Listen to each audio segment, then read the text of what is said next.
You don't escape trauma by ignoring it. You escape trauma by confronting it. I don't write questions. I write answers. So, the first time you read Caste, are you thinking right away, this could be a movie? Absolutely not. Caste is a beautiful book by Isabel Wilkerson that is basically an anthropological thesis. You know, it's talking about, you know, ideas writ large, a lot of facts, figures, anecdotes, but no character. Usually when I read a book and I see a character, I think there's a movie in there. This didn't have that, but when I read it the second time, I started to hear her voice. Most relationships end. Friendships, romances. And we hear her in the movie quoting to her editor, racism as the primary language to explain everything is insufficient. Yes. That seems to be the premise then upon which the book and therefore the movie is built on.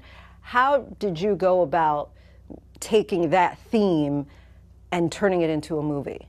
Well, the investigation, the unfolding of the mystery of how do we get from race, everything is race, to she had an inkling there's something else there that she wanted to dig into, and she starts to study caste, and she travels the world to gather examples. But one of the things that she told me in my interviews with her was that the Trayvon Martin case was the impetus, the spark to start to think about, wait, everyone's calling that race, but it doesn't quite fit in the box. You have a Latino killer of a black boy, and the assault is in protection of a white community. Well, how's that race? How does that, and so that started to get her as an author and an investigator and a former reporter intrigued, and she went and she set about trying to figure it out. Have you heard the tapes? No. Of what? Sanford Police Department, this is Sean.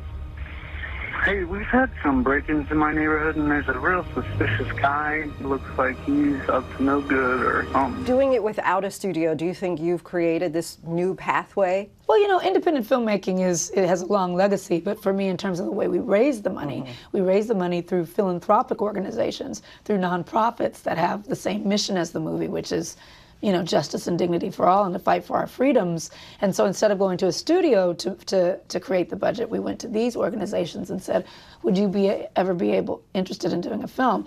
Tell us about the history that you made at the Venice Film Festival. Well, you know, this is the world's oldest film festival, and it is one that has not seen an African-American woman in competition. And while, yes, it was a beautiful moment when it happened, it was very bittersweet in terms of the absence that My First really highlights.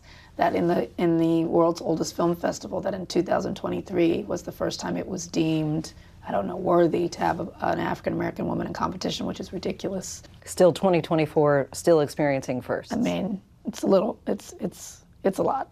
It's a lot to take in.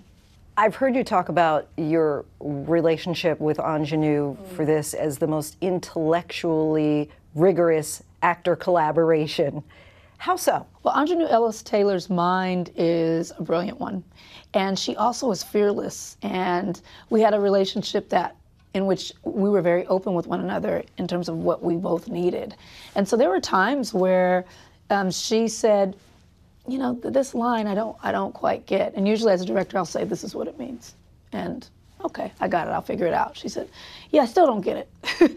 Would you want to rewrite it? Do you want to take a look at this a little bit closer? And so it was that kind of collaboration and pushing. We looked at the material. There were things we both agreed with, things we disagreed with, even within the book, disagreed with each other. And so we're constantly on the set pushing and pulling each other to get to a place where we were trying to figure out how to make this very kind of monumental concept of caste accessible.